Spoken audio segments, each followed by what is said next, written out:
Saludos, queridos amigos, y bienvenidos a un nuevo episodio criminal. Hoy nos sumergiremos en una historia que desafía los límites de nuestra comprensión.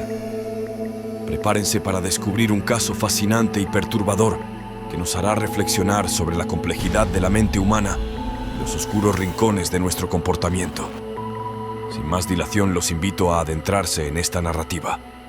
El 25 de enero de 2006, en la entrada de un departamento ubicado en la colonia Moctezuma de la Ciudad de México, un hombre joven vio correr a una mujer de complexión robusta, cabello rubio y alrededor de 1,70 m de estatura, vestida con una blusa roja. Aunque la mujer no notó su presencia, a él le llamó mucho la atención. Había visto los noticieros durante meses y sospechaba que algo malo podría haber sucedido. Pocos segundos después, el joven se movió y entró en el departamento de su arrendadora, Ana María de los Reyes Alfaro, una mujer de 84 años con la que tenía una excelente relación. Él le preparaba el desayuno todos los días y conversaba con ella sobre su difunto esposo. Al principio, no notó nada fuera de lo común en la sala, que estaba vacía. Sin embargo, al llegar a la cocina, se encontró con una perturbadora escena. Ana María yacía sin vida en el suelo, con signos de haber sido atacada en el cuello. Inmediatamente llamó a la policía. Cuando describió a la misteriosa mujer que había visto huir, del otro lado del teléfono se hizo un silencio sepulcral, tal vez porque los agentes estaban pensando lo mismo que él, que se había encontrado cara a cara con la siniestra mujer que estaban buscando desde hacía tiempo. En nuestro canal, exploramos estos crímenes que estremecen, desde misteriosas desapariciones hasta los más escalofriantes homicidios. Antes de sumergirte, te invito a que te suscribas y habilites las notificaciones para estar al tanto de cada episodio. Y por supuesto, no dudes en dejar tu apoyo con un me gusta, ya que nos impulsa a seguir produciendo contenido de calidad. Juana Barraza Samperio nació el viernes 27 de diciembre de 1957 en el municipio de Epazoyucán, Hidalgo, México. Desde su nacimiento, su vida estuvo marcada por la tragedia. Ese mismo día, su padre, Trinidad Barraza Ávila, abandonó a su madre, Justa Samperio, llevándose a su hermano. Formó otra familia y nunca volvieron a verlo. A los 3 meses de edad, Juana se mudó con su madre al entonces Distrito Federal de México. Durante su infancia, todo fue en picada. La situación económica no podría ser más precaria. Justa se casó con otro hombre con el que tuvo 2 hijos más y se dedicó exclusivamente a las labores domésticas. No obstante, el verdadero problema de Juana no era la falta de dinero, sino su relación con su madre. Justa consumía grandes cantidades de alcohol y se había vuelto muy violenta, agrediendo física y verbalmente a Juana sin razón aparente. Incluso llegó a prohibirle estar a la escuela, ya que consideraba que las mujeres no necesitaban estudiar para ser amas de casa. Este parecía ser el único destino posible para Juana, y así fue al principio. Cuando tenía solo 12 años, Justa fue a beber a la casa de José Hugo, un amigo suyo de 26 años, y le pidió a Juana que la acompañara. Después de varios tragos, Justa se quedó sin dinero para comprar más alcohol y le ofreció a José un trato siniestro. Por 3 cervezas podría hacer lo que quisiera con su hija. El hombre aceptó, llevó a Juana a su cama, la abusó. Tras este traumático evento, Juana quedó embarazada. Al principio se mudó con José, pero la convivencia duró poco y fue sumamente insoportable. 3 meses después de dar a luz, Juana fue rescatada por los hermanos de su padrastro y volvió a vivir en su antiguo hogar. Su padrastro la defendió de los malos tratos de Justa, pero la relación entre ellas jamás mejoró. Cuando Juana tenía 18 años, su madre falleció de cirrosis hepática. Esto no significó una gran pérdida para la joven. Al contrario, estaba contenta. Se había transformado en un ser humano incapaz de sentir una emoción diferente al odio y al rencor. Poco tiempo después, Juana conoció a un taxista, se enamoró y dejó su casa para irse a vivir con él. Sin embargo, esta unión tampoco duró mucho, y Juana acabó saliendo con un traficante de sustancias. Durante esos años de breves romances, la joven tuvo 6 hijos más y se convirtió en ama de casa, como su madre lo había predicho. Su vida dio un giro inesperado cuando su marido desapareció en extrañas circunstancias, probablemente ligadas a un cartel. Fue entonces cuando Juana comenzó a buscar trabajo para mantener a su familia. Estudió enfermería, aunque nunca ejerció la profesión. Sus empleos consistían principalmente en lavar y planchar ropa ajena. Le rezaba todas las noches a la Santa Muda, pidiéndole un mejor pasar. Su vida empezó a encaminarse hasta que sufrió una terrible tragedia. Su hijo José Enrique, de tan solo 24 años, fue eliminado en una pelea de pandillas a plena luz del día. A pesar del dolor que esto le representó, Juana no bajó los brazos y siguió trabajando. Comenzó a vender palomitas de maíz en las afueras de los estadios de lucha libre. Juana era corpulenta, más alta que la mayoría de las mujeres, y tenía muchísima fuerza. Se dio cuenta de que lo que veía en el ring podía imitarlo, y de paso aprovecharía para liberar toda la furia reprimida durante tantos años de sufrimiento. Se subió al cuadrilátero y empezó a participar en competencias del circuito libre de la capital. Su apodo fue la Dama del Silencio. Vestía un traje rosa con blanco y una máscara de mariposa. Llegó a ser luchadora profesional y por un tiempo todo fue bien. Juana descargaba su rabia en el ring y alimentaba a sus hijos con el dinero que ganaba. Pero lo bueno duró poco. Durante uno de los combates, Juana se lesionó la columna. Al acudir al médico, el especialista le indicó que si seguía luchando, quedaría inválida. Juana se retiró del cuadrilátero, pero no se quedó sin trabajo. Se desempeñó como promotora de lucha libre, organizando eventos y publicitando a luchadores de la talla de Latin Lover y Charlie Manson. Luego de 10 años en la industria, los clientes empezaron a escasear. Juana volvió a su antiguo empleo vendiendo palomitas de maíz. El dinero no era suficiente y tenía 7 bocas que alimentar. Esto, sumado a que no tenía dónde volcar su ira, derivó en que Juana cayera finalmente en la delincuencia. En el año 1995, realizó diversos hurtos callejeros, siempre apuntando a sus víctimas con un arma de juguete. Por miedo, terminaban dándole el dinero, a pesar de que dudaran de la veracidad del arma. Estos actos saciaban la necesidad de dinero, pero no el de su ira. Un día, mientras veía la televisión, Juana escuchó a una política hablar de un nuevo programa del gobierno de la Ciudad de México. El programa consistía en ofrecer beneficios económicos y asistencia médica a la población de la tercera edad. Vio en esto una gran oportunidad y volvió a disfrazarse, esta vez no de la Dama del Silencio, sino de una simple enfermera. El 25 de noviembre de 2002, tocó el timbre de una casa donde sabía que residía una señora mayor. Su nombre era María de la Luz González Anaya. La mujer tenía 64 años y vivía sola.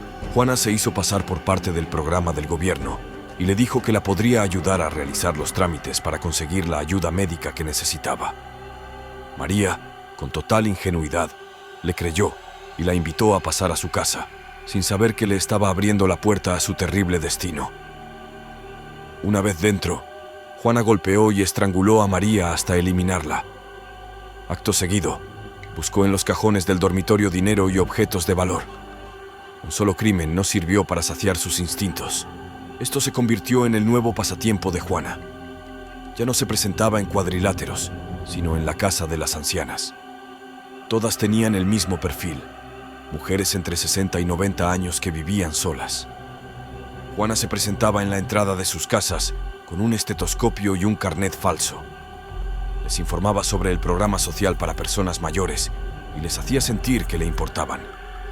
Las señoras siempre confiaban en ella y le abrían la puerta sin vacilar. No era necesario forzar ninguna cerradura. Una vez dentro, las golpeaba inmediatamente y las censuraba con lo que encontraba a la mano: cuerdas, pañuelos de seda o medias elásticas. Una vez cometido el crimen, Juana saqueaba la vivienda y huía del sitio, siempre ocupándose de borrar los indicios. Luego vendía los objetos de valor en el mercado negro. Juana eliminó libremente durante muchos meses, pero en el año 2003, las autoridades capitalinas notaron que había demasiados casos, producto de lo que parecía ser un mismo modus operandi. 9 de las víctimas eliminadas en el último año en México eran personas mayores de 60 años. Todas vivían en soledad y habían sido censurado. Algo que llamó la atención de los forenses fue que ninguno de los cuerpos tenía rastros de piel bajo las uñas, cosa que suele suceder cuando la persona atacada se defiende. Ninguna de las ancianas había desconfiado de su atacante. El procurador de justicia de la Ciudad de México creía que estaban ante una mente muy brillante y cuidadosa, ya que durante el periodo de enfriamiento de cada eliminación se dedicaba a ganarse la confianza de las siguientes víctimas. Luego de someter a pruebas las huellas dactilares encontradas en los lugares de investigación, los detectives llegaron a la conclusión de que se trataba de una sola persona, un criminal en serie. Extrañamente, ninguna de estas huellas coincidía con las ingresadas en la base de la policía. Estaban ante un delincuente que nunca antes había sido capturado, ni siquiera por infracciones menores. Las autoridades entrevistaron a diversos testigos que habían visto al autor huir de la escena del crimen. El relato de todos coincidía. Se trataba de una mujer de apariencia muy masculina, debido a sus facciones duras y a su espalda ancha. Llevaba el cabello tupido y rubio, medía 1,70 m y tenía alrededor de 40 años. La policía estaba negada a creer que el criminal fuese mujer. Para ellos se trataba de un hombre que se vestía con ropa femenina. La investigación continuó durante un tiempo sin tener siquiera un sospechoso. Para mantener la calma, las autoridades intentaron ocultar que un criminal en serie estaba suelto en la ciudad. Sin embargo, en marzo de 2004, una mujer llamada María del Socorro Martínez Pajares fue encontrada sin vida en su domicilio ubicado en la colonia Santa María la Ribera, con una media alrededor del cuello. El total de víctimas ascendió a 13 en menos de un año, y la noticia se difundió por todo el país. Juana disfrutaba de total libertad para seguir cometiendo sus crímenes, ya que la policía ni siquiera sospechaba de ella. Mientras tanto, las autoridades estaban lejos de tener la tranquilidad de la Dama del Silencio. La comunidad LGBT de la Ciudad de México protestó enérgicamente contra el gobierno, que los acusaba en los medios de comunicación solo por sus preferencias. Los programas televisivos, los diarios y el periodismo en general también fueron acusados de sensacionalismo mediático y de usar el caso como excusa para estigmatizar negativamente a un sector de la población. Incluso le pusieron un apodo al criminal: el Mata Viejitas. Presionadas por la insistencia de los ciudadanos, las autoridades comenzaron a arrestar a cualquier criminal que se cruzara en su camino. El primer sospechoso fue un exconvicto llamado Alejandro Obando. Este hombre había ingresado al domicilio de una señora de 63 años para intentar abusar de ella. Tras varios forcejeos consiguió besarla, pero la mujer le mordió la lengua y Obando huyó despavorido. Aunque las huellas de Obando no coincidían con las de los crímenes anteriores y no había intentado eliminar a la señora, la policía lo capturó y anunció que el criminal en serie estaba tras las rejas. Sin embargo, el número de eliminaciones siguió aumentando. El 1 de abril de 2004, la Procuraduría del Poder Judicial anunció una nueva detención: Araceli Vázquez García, una mujer de 39 años que se hacía pasar por enfermera del programa de la capital para ingresar a los domicilios de ancianas y robar dinero. La encontraron con un reloj y un anillo costosos que pertenecían a una señora de 81 años, eliminada tiempo atrás. Araceli aceptó más de 20 cargos por robo, pero se declaró inocente de la eliminación. Desesperadas por cerrar el caso y devolver la tranquilidad a la población, las autoridades la sentenciaron a 17 años y 7 meses de prisión, aunque había pocas pruebas en su contra. Nuevamente, los titulares anunciaron que el gobierno había atrapado a la verdadera culpable, pero las eliminaciones continuaron. Una mujer mayor llamada María del Carmen Cardona fue estrangulada con el cable de la televisión en su domicilio, y Araceli fue liberada, exponiendo la ineptitud de la policía. No obstante, las capturas continuaron. En septiembre de ese mismo año, los agentes detuvieron a Jorge Mario Tabla Silva, un hombre de 54 años sin nada en su contra, excepto que era alcohólico, consumía sustancias y tenía preferencias íntimas distintas. Los medios lo catalogaron rápidamente como un hombre con ideas delirantes, que sufría de depresión y tenía tendencias de autodañarse, convirtiéndolo en el chivo expiatorio perfecto. La dependencia lo señaló como el responsable de eliminar mediante estrangulamiento a María Amparo González Alcida en la unidad modelo de Iztapalapa en 1996 y a María Eugenia González Nogués, de 76 años, en la Colonia del Valle en 2003. fue sentenciado a 61 años y 9 meses de prisión. Conformes ante el encarcelamiento de un hombre que encajaba en el estereotipo que perseguían, las autoridades bajaron la guardia. Sin embargo, apenas un mes después de la detención de Tabla Silva, ocurrió una nueva eliminación. Los vecinos de la colonia tabacalera encontraron sin vida a Ana Reina Rentería. Claramente, el criminal se estaba burlando del mismísimo gobierno, que no hacía más que dar pasos en falso. Aunque el gobierno intentó excusarse diciendo que ya habían encontrado al culpable y que los nuevos crímenes eran obra de imitadores, nadie creyó la historia. La presión social se acrecentó durante el año 2005. La Procuraduría General de Justicia decidió mejorar las investigaciones para encontrar de una vez por todas al Mata Viejitas, que ya sumaba 24 víctimas. Buscaron nuevas coincidencias en los casos que pudieran acercarlos al verdadero criminal. 3 de las ancianas poseían una copia de una pintura de 1888 llamada Niño en chaleco rojo, del artista francés Paul Cézanne. Esto llamó especialmente la atención, ya que varios testigos que habían visto huir al criminal señalaban que usaba una blusa roja. Otra observación de los investigadores fue que algunas de las víctimas eran de origen español. A pesar de que estos datos eran interesantes, no aportaron nada en la búsqueda. Debían pensar en algo mejor.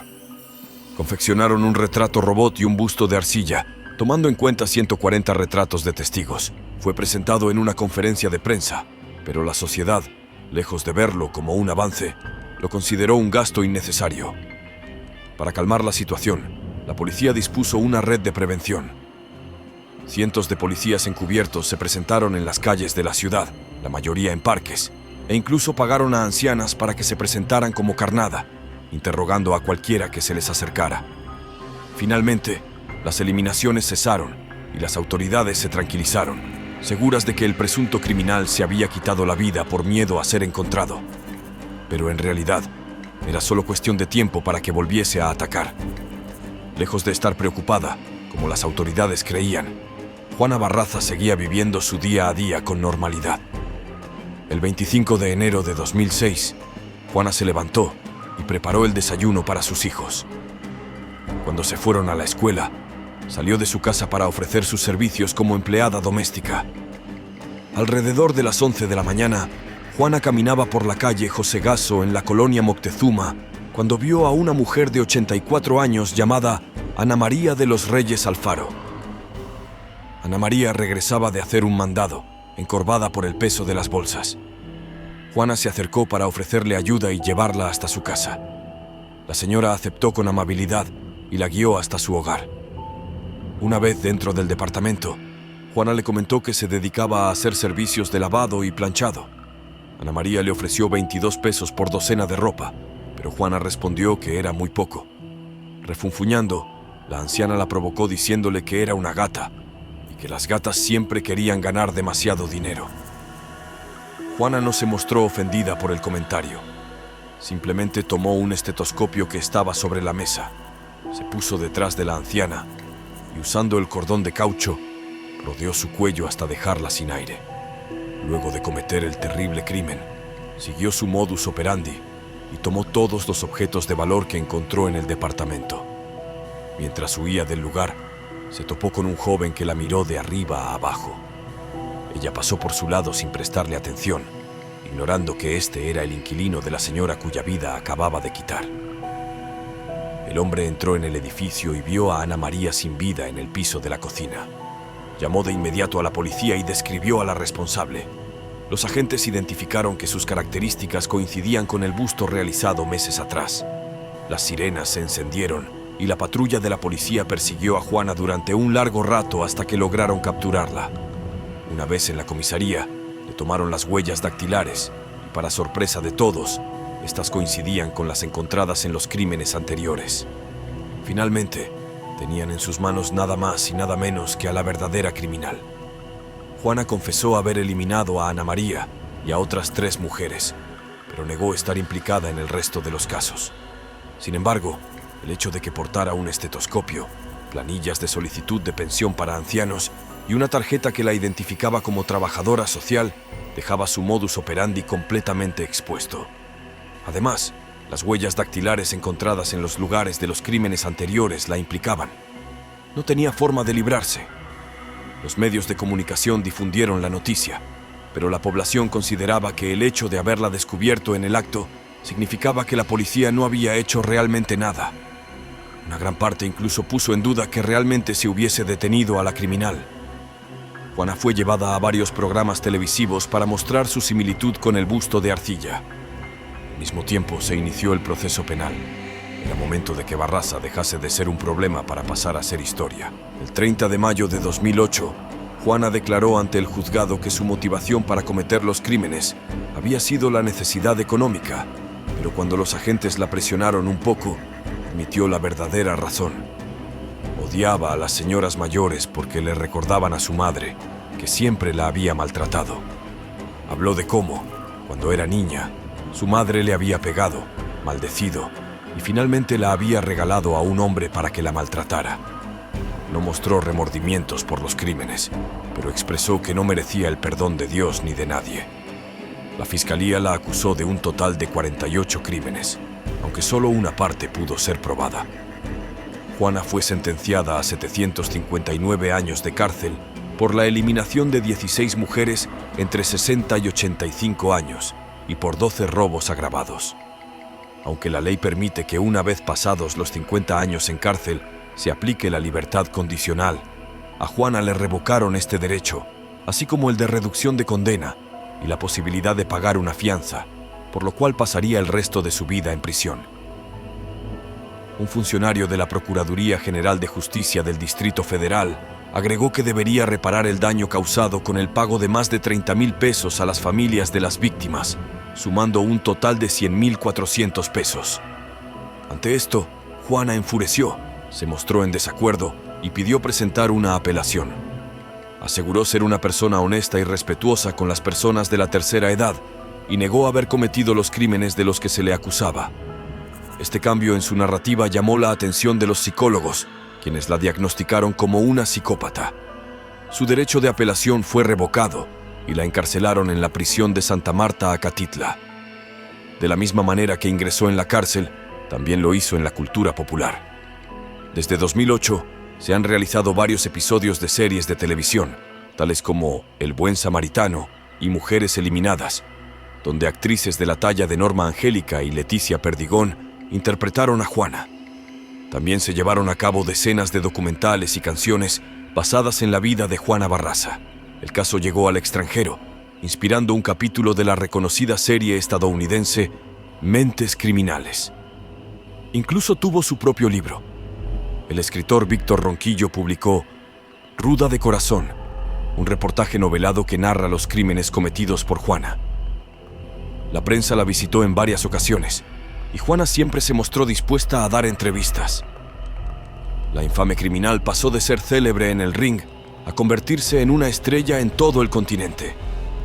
Su fama era tan grande dentro de la prisión como lo era fuera. Siempre la acompañaban 2 o 3 reclusas que hacían de sus guardaespaldas. Contradictoriamente a su comportamiento en libertad, en la cárcel siempre se mostró muy tranquila. Incluso dio clases de baile a otras presas y tuvo su propio puesto de tacos. Sus días dentro del penal no hicieron más que mejorar. En 2015, luego de pasar 9 años tras las rejas, Juana se enamoró de un recluso llamado Miguel Ángel, de 74 años, quien también cumplía una condena por homicidio. Se escribían extensas y románticas cartas y contrajeron matrimonio en una boda colectiva junto a otras 48 parejas de la cárcel, celebrando con comida y música. No obstante, el matrimonio duró solo 1 año, ya que, al comenzar a verse en las visitas conyugales, Juana se aburrió de él y pidió el divorcio. Actualmente, Juana pasa sus días cocinando y dando entrevistas, las 2 cosas que más le gustan. Jamás ha mostrado arrepentimiento por sus numerosos crímenes y cree que algún día se demostrará su inocencia. Asegura dormir tranquila por las noches y sentirse contenta con su vida, aunque el gobierno mexicano declaró cerrado el caso con la captura de La Mata Viejitas. Algunos indicios sugieren que podría no haber actuado sola. Juana Barraza ha confesado algunas eliminaciones, pero niega otros que se le imputan. Ella afirma que fue usada como chivo expiatorio, a pesar de que en su hogar se encontraron numerosos objetos pertenecientes a las víctimas. Este caso fue extremadamente impactante en el país, dado que rara vez se había visto algo similar. La historia de Juana Barraza Samperio, conocida como la Mataviejitas, es un sombrío recordatorio de cómo el trauma y el abandono pueden desencadenar una cadena de violencia inimaginable. Aunque Barraza cometió crímenes atroces, su vida también destaca serias fallas en la protección infantil y en la atención a víctimas de abuso. Su captura y condena representaron un triunfo judicial, pero también un llamado a la introspección y a la reforma de una sociedad que debe proteger a sus miembros más vulnerables. Ahora tengo una pregunta para ti. ¿Crees que la policía pudo haberla capturado antes para evitar más eliminaciones? Y si tu respuesta es afirmativa, ¿cómo crees que pudieron haberlo hecho? Te invito a compartir tu valiosa respuesta en los comentarios. Gracias a todos por ser parte de esta exploración en los oscuros recovecos de la mente humana. Esperamos que esta historia te haya llevado a reflexionar sobre la complejidad del comportamiento humano y la importancia de estar atentos a las señales que pueden indicar peligro. Si este contenido te ha sido de valor y deseas seguir descubriendo más sobre la psicología criminal y los misterios de la mente, te animamos a suscribirte para no perderte ninguna de nuestras futuras entregas. Hasta la próxima y gracias por tu continua compañía y apoyo.